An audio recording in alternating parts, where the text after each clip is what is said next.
Hey guys, another video about the peace lily, aka Spathiphyllum for the scientific name. Contrary to popular belief, this plant does not need to be watered every other day, nor does it need to be watered every week. Get to know and understand the energy of your plant. With the peace lily's leaves will droop when it is ready for water.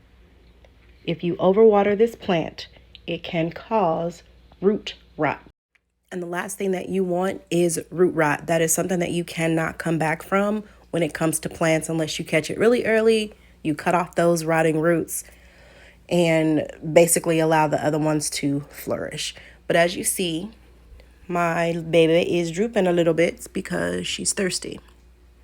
Even though I did just replant, repot, resoil, I did not water.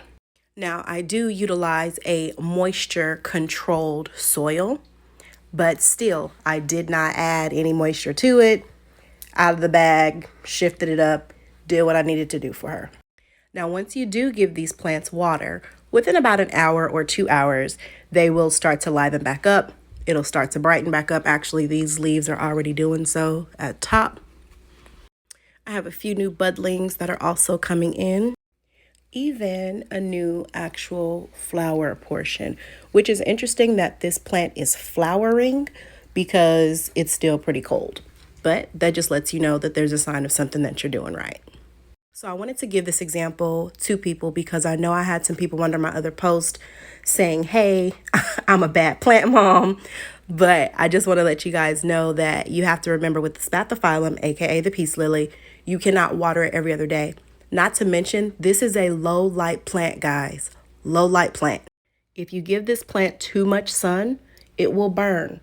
The leaves will start to yellow and then it will eventually brown and die off. So you want to be careful with the amount of light that you're giving this plant.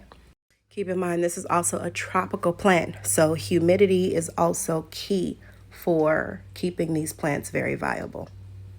Another thing too is you do not want to have these plants in a major breezeway, so do not constantly open your windows and things like that. This is not the type of plant that likes that.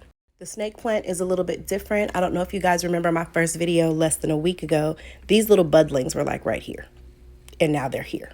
So they grow pretty quickly with proper care. Remember, a drooping Spathiphyllum is thirsty. A high and vibrant Spathiphyllum is just fine. You don't have to do anything. Turn it from time to time to keep the light even, keep it growing even as well. They also will not have flowers and blooms all year long. Just be patient with the Spathiphyllum. Love it and it'll love you back. Hope this helps.